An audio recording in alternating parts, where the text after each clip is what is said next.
السلام علیکم ورحمۃ اللہ وبرکاتہ۔ ابو سعید خدری رضی اللہ تعالیٰ عنہ حدیث کے راوی ہیں، کہتے ہیں کہ کنّا فی مجلس عند ابی بن کعب، کہتے ہیں کہ میں ایک مجلس میں تھا ابی بن کعب رضی اللہ تعالیٰ عنہ کے ساتھ میں۔ فأتی ابو موسیٰ الاشعری مغضبا، تو اتنے میں ابو موسیٰ اشعری رضی اللہ تعالیٰ عنہ غصے میں آئے۔ حتی وقف، اور آ کر کھڑے ہو گئے ہم لوگوں کے پاس۔ فقال، تو انہوں نے کہا، انشدکم اللہ، میں تم لوگوں کو قسم دیتا ہوں اللہ رب العالمین کی، حل سمع احد منکم رسول اللہ صلی اللہ علیہ وسلم یقول، کیا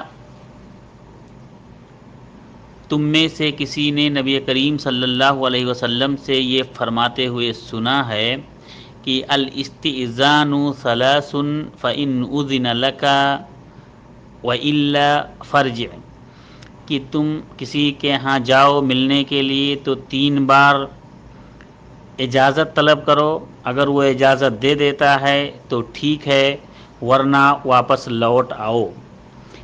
کیا یہ حدیث تم لوگوں میں سے کسی نے نبی کریم صلی اللہ علیہ وسلم سے سنی ہے؟ قال ابی، تو حضرت ابی بن کعب رضی اللہ تعالی عنہ نے پوچھا، وما ذاک، کیا معاملہ ہے اے ابو موسیٰ اشعری، کیا معاملہ ہے، کیوں پریشان ہو اتنا؟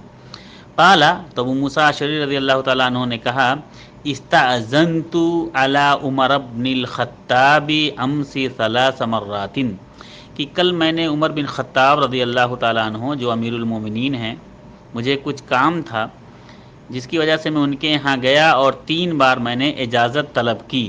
فلم یؤذن لی، تو اندر سے کوئی جواب نہیں ملا، ہمیں اجازت نہیں ملی۔ فرجعت ثم جئت اليوم، فرجعت، تو میں واپس لوٹ آیا، مجھے جب اجازت نہیں ملی تو میں واپس لوٹ آیا، پھر میں آج پھر گیا۔ فدخلت علیہ، پھر میں نے عمر رضی اللہ تعالیٰ عنہ سے ملاقات کی، ان کے پاس گیا۔ فاخبرتہ، تو میں نے انہیں یہ پورا معاملہ کل والا بتایا کہ کل میں آیا۔ انی جئت امسی فسلمت 3 ثم انصرفت، تو بتایا کہ میں کل آیا تھا آپ سے ملنے کے لیے، میں نے 3 بار سلام کیا، لیکن آپ کی طرف سے ایک جواب نہ ملنے پر میں واپس لوٹ گیا۔ قال، تو عمر بن خطاب رضی اللہ تعالیٰ عنہ نے فرمایا، قد سمعناک، اے ابو موسیٰ، میں نے تمہاری آواز سنی تھی کل، میں نے سنا تھا۔ وَنَحْنُ حِينَئِذٍ عَلَىٰ شُغْلٍ، اور اس وقت ہم کام میں مشغول تھے، اس لیے ہمیں نے اجازت نہیں دی۔ فَلَوْ مَا اسْتَأْذَنْتَ حَتَّى يُؤْذَنَ لَكَ، کہنے لگے تم نے کیوں نہیں اور اجازت طلب کی یہاں تک کہ تم کو اجازت مل جاتی، یعنی 3 بار سے زیادہ تم نے اجازت کیوں نہیں طلب کی یہاں تک کہ تم کو اجازت دے دی جاتی؟ قال، تو ابو موسیٰ اشعری رضی اللہ تعالیٰ عنہ نے کہا، استأذنت کما سمعت رسول اللہ صلی اللہ علیہ وسلم، کہتے ہیں میں نے اسی طرح سے پرمیشن طلب کی، میں نے اسی طرح سے اجازت مانگی جس طرح سے نبی کریم صلی اللہ علیہ وسلم سے میں نے سنی تھی۔ قال، تو عمر بن خطاب رضی اللہ تعالیٰ عنہ نے طیش میں آ کے کہا، فواللہ، اللہ کی قسم، لأوجعنَّ ظہرک وبطنک، میں آپ کے پیٹھ اور پیٹ پر ضرب دوں گا، چوٹ پہنچاؤں گا، یعنی آپ کو میں سزا دوں گا۔ او لتأتین بمن یشہد لک علی ھذا، یا تو تم گواہ لے کر آؤ کہ یہ حدیث تمہارے علاوہ اور کسی نے سنی ہے۔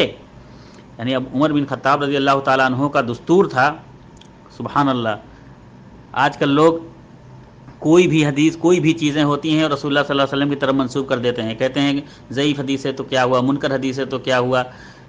میرے بھائی، اللہ کے رسول صلی اللہ علیہ وسلم کی حدیث معمولی بات نہیں ہے۔ عمر بن خطاب رضی اللہ تعالیٰ عنہ جو امیر المومنین تھے، ان کا کیا دستور تھا کہ اگر ان سے کوئی حدیث بیان کرتا تھا اور وہ حدیث انہوں نے اگر نہیں سنی تھی نبی کریم صلی اللہ علیہ وسلم سے، تو وہ کہتے تھے کہ تم یہ حدیث بیان کر رہے ہو تو اس حدیث کی سننے کی اور کسی کو گواہ لے کر آؤ. اگر وہ اس پر گواہ نہیں لا پاتا تھا تو اس کو عمر بن خطاب رضی اللہ تعالیٰ عنہ سزا دیتے تھے. تو کہا کہ میں تمہیں سزا دوں گا یہاں تک کہ تم جاؤ یہ کوئی دوسرا گواہ لے کر آؤ اپنے ساتھ اس حدیث پر. فقال ابی بن کعب، تو ابی بن کعب کہتے ہیں فواللہ لا یقوم معک الا احدنا سنا قم یا ابا سعید. تو جب یہ معاملہ پورا ابو موسیٰ اشعری نے ابی بن کعب سے بتلایا کہ میں ایسے گیا تھا عمر کے پاس اور انہوں نے نہیں کیا، پھر آج انہوں نے حدیث کی یہ مانگی ہے، تو اس مجلس میں سے ابی بن کعب نے کہا کہ تمہارے ساتھ وہ شخص جائے گا جو ہم میں سب سے عمر میں چھوٹا ہو، تاکہ اس کی بات پر عمر فاروق رضی اللہ تعالیٰ عنہ یقین کر لیں، تاکہ ان کو یہ نہ لگے کہ یہ سمجھا بجھا کے لایا ہے اور اپنی موافقت میں ان کی تائید کرا رہا ہے. تو کہا کہ اے ابو سعید خدری تم سب سے چھوٹے ہو عمر میں، تم جاؤ. فقمت حتی اتیت عمر، تو کہتے ہیں وہ موسیٰ اشعری کہ میں پھر کھڑا ہوا اور ابو سعید خدری کے ساتھ عمر رضی اللہ تعالیٰ عنہ کے پاس آیا. فقلت، تو انہوں نے کہا، ابو سعید خدری رضی اللہ تعالیٰ عنہ نے کہا سمعت رسول اللہ صلی اللہ علیہ وسلم یقول ھذا، جی ہاں میں نے بھی نبی کریم صلی اللہ علیہ وسلم سے یہ حدیث فرماتے ہوئے سنا ہے. کون سی حدیث؟